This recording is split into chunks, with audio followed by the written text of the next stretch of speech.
morning, everyone, and welcome to the fifth episode of the Leadership Lounge. Today, we are going to talk about an interesting topic of the role of a leader in instilling motivation in a team. Now, we all know that a motivated team will have high performance. Their output will be better than the other teams. And if they're not motivated, they will not only impact their own performance, but may have a negative impact on the rest of the team as well.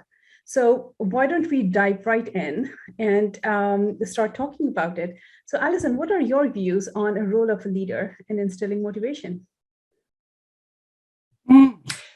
I think a leader is actually, it's such a key role that a leader has, motivating others in their team. So influencing and motivating others is exactly what a leader should be doing in an organization. So it's not just influencing and motivating their team, but influencing other parts of the organization as well. So as you go up the leadership scale, you kind of go from doing things to being, basically. And so your responsibility for completing tasks will decrease, but your accountability to make sure that everything gets done in a really good way, that will absolutely increase and take over probably your entire job the further you move up. So your day will be spent influencing and motivating people in the organization to make sure things get done, because that's your job now, to make sure that everything that your team produces is done in a timely manner and really well. So motivating others in your team is absolutely paramount, really. And that can come from a couple of different ways. So people are motivated by extrinsic things, so wages and promotions and flexible working times and things like that. I know investment banking analysts are motivated to work late at night by having dinner given to them. So that's one way to motivate people, whatever works. But I guess as a leader, it's also really important to motivate people intrinsically as well. So find out what it is that gets them motivated to produce good work on time. So this is really showing them that there's a purpose in what they're doing and giving them the bigger picture, so they can say, okay, this is kind of boring, but I can see that there's a use to it. I can see why we're actually doing this. So I promise I will get this done because I can see that there's a bigger picture. And how can we do this as leaders? I think it is a really big responsibility that we do have. So we have to do it quite consciously. And one of the main things is really to keep your own energy and motivation up. So if you're stomping around the office and saying, this is going to be impossible, we're all going to hell in a handbasket, people in your team will hear that, they will definitely feel it, and they will be thinking, wow, this boss, they have more information about this situation than I do, and they think it's pointless. So why should I try? Why should I think that there's a point in trying hard? Because I'm never going to get promoted, never going to see a pay rise again. This is all going to fail anyway because my boss's energy is through the floor. So instead of sabotaging your team, that's one major thing that you can do to actually motivate them, which is really key. Involving them in team goals and communicating what's going on in the organization, so making sure that they realize that they're an integral part of what's going on. And instead of just telling them, this is what upper management wants, say, right, this is the overall strategy. What can we do as a team to build this bottom-up strategy and make them really a part of it? And then communicate updates, because as a leader, you'll have so much more information, access to information, than people in your team. So it's important that they feel involved in that as well, even if they can't physically sit in all those juicy meetings. Ask them what they want as well. People are motivated by different things. So it's important to understand what it is. If someone is really lowly motivated around a particular task, you can't just assume it's because it's boring. It might be because, they don't see a purpose in it. They might think nobody reads the reports, so why the hell am I wasting my time? It could be that they're scared of something. It's maybe above what they think they can possibly do. So they're putting it off and avoiding it. So they have this low energy around it. So it really is your job as a leader to almost coach them and find out what it is that is really blocking their energy to completing this, and help to lift that energy for the task and help to motivate them. So, yeah, I mean, as as leaders, I think it's absolutely vital that we can motivate people and celebrate when things go really well as well. So yeah, I would absolutely say influencing and motivating is a key part of leadership. What do you think, Sophia? Yeah. Well, yeah, I do totally agree with you when you say that, as a leader, you cannot, you have to think about who you are in the office. If you're stomping around and showing frustration, that number one is, first of all, to take care of your own motivation. That's the self-leadership that comes with being a human being, but being a leader, you have to invest in your personal and professional growth. If you don't feel motivated at work, then do not expect anyone else that is supposed to follow you to feel motivated being around you. Yeah. So, and I mean, if you start to feel that your motivation in a certain role starts to go down, maybe it's time for you to leave, unless you really want to invest time and energy in doing something about it, because you can really destroy a team by showing how demotivated you are and talking bad about the organization or whatever your problem might be. And then let's say that you are motivated, then your next step is, of course, to really get to know the people you have on your team. Also, what Alison was talking about. You need to figure out what they need in order to feel motivated. And this can be completely different for different people. Some people need freedom, others needs the feeling of that things are very organized and in order and not messy. I hear a lot of people talking about that they feel like their manager is just, they have a creative manager who is going a lot for gut feeling, which can be fantastic. But when you have people on your team who really need structure and want to understand where we are going, and it all needs to be very planned and organized, then they can be very, very demotivated by a leader like that. So really motivate yourself first, and then you get to know the people on your team, because they might have completely different needs than you have, and also from each other. So that's one thing. What would you say, Tasneem? Yeah, I mean, I'm building on to that. I think that you have to be motivated and inspired to do a job well done. Only then you can lead others. However, I do think that I don't really think that you can motivate anybody. I think you can inspire people. You can create an environment that they can thrive. You can focus on their strengths and offer them opportunities that they can capitalize on and realize their potential. And I think that as a role of a leader, your job is to ensure that people are comfortable and thriving in a positive and a nurturing environment. And then the rest is really up to the individual, whether they feel that they're in a safe and a secure environment. Are they inspired by what they see and they want to contribute positively to the organization and the team's performance, and what drives them, and whatever drives them, if that is in line with what is happening at the vision level of the team and the organization, and whatever the leaders are saying, if that's in line with it, then there'll be a connect, then they will be motivated.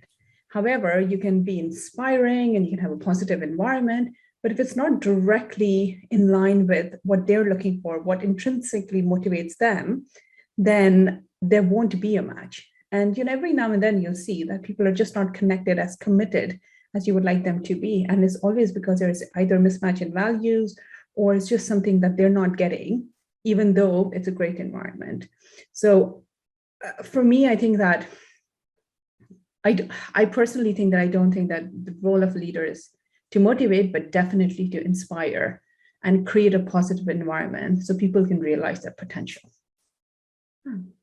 So it's, but on the other hand, if you don't do that as a leader, it can lead to demotivation.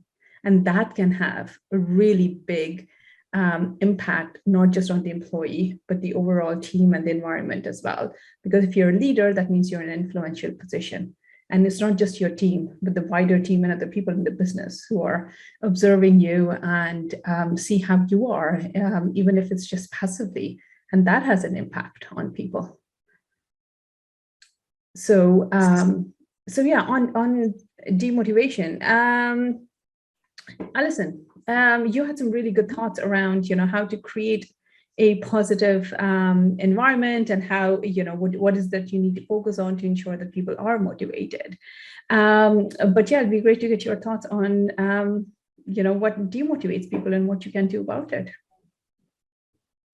Yeah, demotivating, it can happen so quickly and it can be such a personal thing for everybody as well. So what might motivate people would be motivating for other people. So, as I said before, like one of the key things that you can do to demotivate people is to stomp around the office, etc. Because then people in your team will lose hope because you're the one with all the information. You've heard from upper management that everything is worth this terrible negative attitude. So why should they be positive? So they will be losing all hope and motivation. It's like, why should I bust myself, and work until 2:00 in the morning if, nothing is going to work anyway. Nobody's going to get pay rises. Nobody's going to get promotions, etc. So that is really demotivating.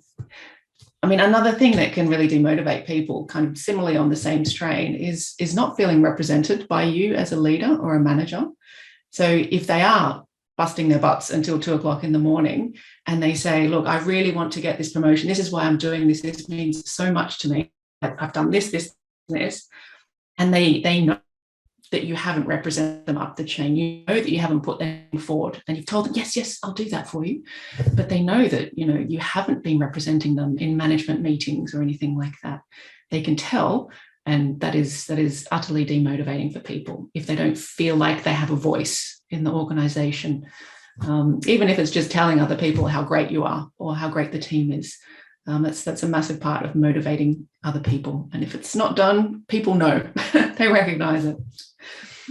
I think another one is, like, as I said before, not having a clear purpose with what people are doing as well. So what is the end game here? Why should I care about what I'm doing?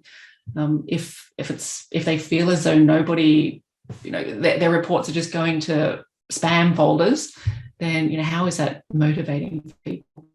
And they will recognize that that's exactly what's happening. So it's difficult to motivate yourself when you feel like no one else cares. And as we talked about a couple of weeks ago in the Leadership Lounge, micromanaging, that is also massively demotivating. It kind of sends the signal that, you're not, so I have to micromanage you. It just quashes creativity. Any sort of strategic vision this person might have also gets really, really squashed down with micromanagement. So it's hard to, feel motivated to shoot the lights out when you just know that whatever you hand in is going to be questioned and critiqued and squashed down and completely changed before it's sent out. So micromanaging, don't do it. Don't do it, please. Yeah. What do you think? Sorry. Yeah, I would just like to add, suppose that, with all the focus on D&I these days, right? I think that one of the things that we probably as leaders have to be very careful of is, are people really being felt, or do they feel that they're included? Is the environment and the organization inclusive? And we all know the dynamics around men and women in leadership and microaggressions. And I think that also plays a extremely important and a significant role in ensuring that all your employees are equally motivated. And if that safe environment is not in place, it can lead to active demotivation as well, that everything is all right. However, if this one important thing and how people behave with each other is not, then that can significantly lead to a demotivated employee. So yeah, and Sophia, what do you think about this? What can lead to demotivation, and what can a leader do about that? Yeah, so I would say one size does not fit all. We have different needs, what we were talking about earlier. So you can demotivate people. You can have some people on your team who are very demotivated by your leadership style, while others are not. If you are trying to motivate people or inspire people in the same fashion, there are people on your team who need a lot of freedom and space to be creative and manage themselves. And if you get too close and nitty-gritty about what they are doing, even though there's nothing wrong with their performance or their deliveries, they will eventually feel suffocated, is the micromanagement that Alison was talking about. However, that level or that border, that line, can be completely different for different people. Some people feel it very early if you start to ask questions, while others allow and might even enjoy or quite clear for what is expected from them. So you really know your people. On the same team, you might also have people who are created by a good atmosphere and a good team spirit. Some people don't care so much about, while for others, it's really fundamental. They could turn down really good job opportunities if they think that that's going to be a good atmosphere for them in the office. If things are constantly disrupted and if there are conflicts around every corner, those type of people, they will be demotivated. So really get to know your people, because you can demotivate them by just assuming that everyone needs the same thing. Everyone needs the same thing as you. That is probably not the case. So a lot of things to talk about when it's about motivating and inspiring teams when you're a leader. I think we could do a whole series on this, but this is it for today. So we hope that you have enjoyed this episode. Remember, you can always send in your questions or suggest topics around leadership that you would like us to discuss. Or why don't you just drop a comment here and let us know what you think about the Leadership Lounge. So for now, we wish you a nice weekend, and we will be back on Friday again. Bye. Thank you. Bye.